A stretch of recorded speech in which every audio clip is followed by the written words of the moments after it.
เชื่อฝ่ายอัดหีไว้หักษาได้หีดแลของงามเดโอ้น้องการแต่งตัวของนางน้อง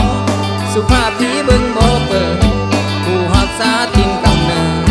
เสิร์ชสู้สร้างศาสนาแท่นา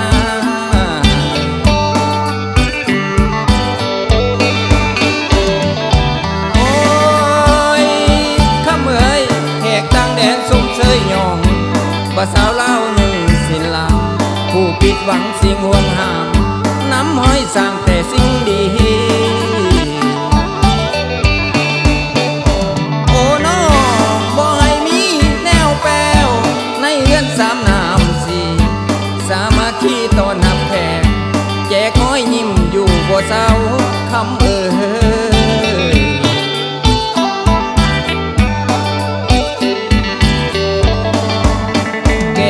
สาวลาวขาวเหมือนดอกจำปาเป็นอมตะโสภาทั่วเขตแคว้นเสียงน้องเว้ามวนคือเสียงแคนสมเป็นตัวแทนในเพศหญิงของลาวน้องสินไหมงามวิไลคือย่าแม่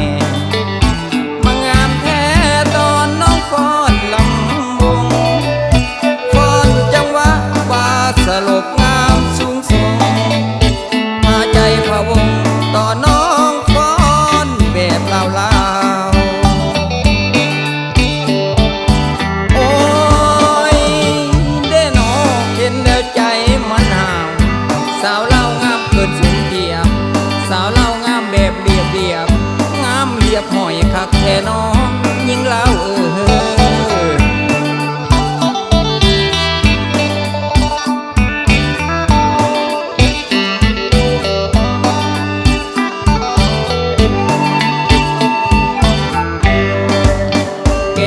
สาวลาวขาวเหมือนดอกจำปาเป็นอมตะโสภาทั่วเขตแคว้นเสียงน้องเว้ามวนคือเสียงแคนสมเป็นตัวแทนในเพศหญิงขอ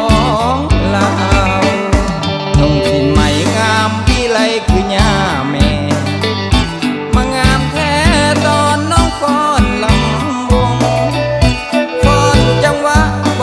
สลบงามสูงส่งพาใจพะวงต่อน้องฟ้อนแบบลาวโอ้ยเด้น้องเห็นแล้วใจมันห่าวสาวเล่างามเกินสุนเทียบสาวเล่างามแบบเรียบงามเรียบห้อยคักแท่น้องยิ่งเล่า